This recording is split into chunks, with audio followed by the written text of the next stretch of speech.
Hello అండి. అందరికీ కూడా శ్రావణ శుక్రవారం వరలక్ష్మి వ్రత శుభాకాంక్షలండి. పొద్దున్నే 4కి లేసి స్నానం అయి చేసిన తర్వాత ముందు వాకిలన్నీ శుభ్రం చేసుకొని ముగ్గులై పెట్టి తోరణాలే కట్టడం జరిగింది. తర్వాత కొంచెం కొంచెంగా అయితే ప్రసాదాలన్నీ కూడా రెడీ చేసుకోవడం ఈ 11 రకాలైతే చేశానండి.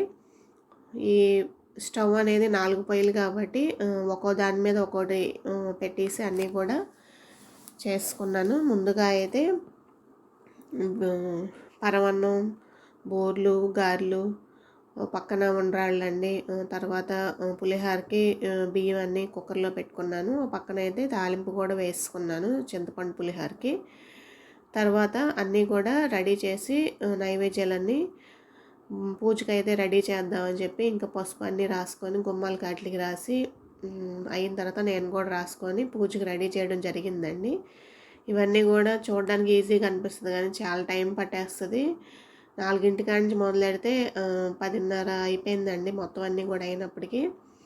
తర్వాత నేను పూజకు సంబంధించి అన్నీ కూడా ఇలాగా అయితే డెకరేషన్ చేసుకున్నాను. తర్వాత పూజ అనేది స్టార్ట్ చేశాను.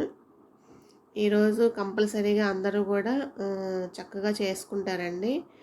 ఎవరికి నచ్చినట్టు వాళ్ళు చక్కగా చేసుకుంటారు. నేనైతే పులిహోర, దద్దోజనం, పరమాన్నం, రవ్వ కేసరి, పానకం, వడపప్పు, చలిమిడి, అలాగే బూర్లు, గారెలు, ఉండ్రాళ్ళు, ఈ ఉట్టి బూర్లు అంటాం కదా అవి, అలాగా మొత్తంగా కూడా 9 రకాలు వేసి 5 రకాల పళ్ళు అయితే అమ్మవారికి సమర్పించాను.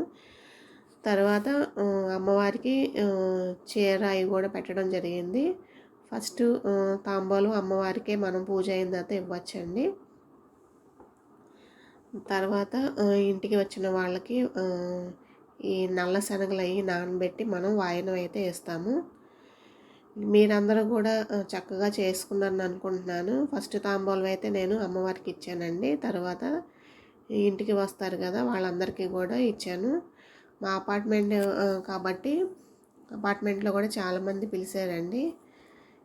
ఆ రోజు పొద్దున్నుంచి సాయంత్రం దాకా ఒకళ్ళు రావడం, మేము వేరే వాళ్ళ ఇళ్ళకి వెళ్ళడం అలాగైతే జరిగింది.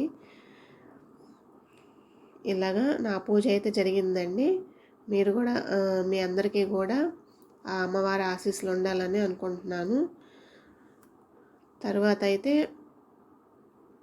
పూజ అంతా కంప్లీట్ అయిన తర్వాత నేనైతే వేరే ఇళ్ళకి కూడా వెళ్ళి తాంబూలం అయితే తీసుకున్నాను. ప్రతి సంవత్సరం కూడా నేను ఇలాగే చేసుకుంటానండి. ఫస్ట్లో అయితే కొంచెం అమ్మవారిని పెట్టేదాన్ని, కొంచెం తర్వాత ఎందుకో సెంటిమెంట్గా అయింది నాకు. ఒక సంవత్సరం పెట్టడం, ఒక సంవత్సరం గ్యాప్ రావడం, అలాగైతే నేను 3 టైమ్స్ పెట్టి తీసాను. తర్వాత మ్యాక్సిమం ఒక 10 ఇయర్స్ నుంచి అయితే నేను ఇలాగే కలశం పెట్టి చేసుకుంటున్నాను. తర్వాత మా అపార్ట్మెంట్లోనే భారతయ్య గారు అని చెప్పి ఆవిడ పిలిచారు. ఆవిడ కూడా యూట్యూబ్ చేస్తారు. ఆవిడ మా ఇంటికి వచ్చారు. మేము వాళ్ళ ఇంటికి వెళ్ళాము.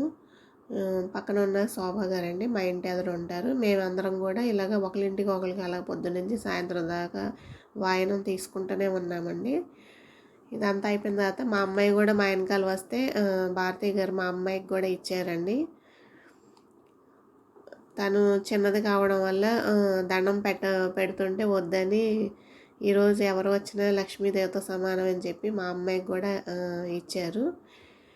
ఈరోజు ఏంటంటే మనకి ఎంత ఉన్న వాళ్ళమైనా ఎంత లేని వాళ్ళు వచ్చినా కూడా మనం ఒకలాగే చూడాలి, అమ్మవారి స్వరూపంగా చూసి వాయనం అయితే ఇవ్వాలని చెప్తారు.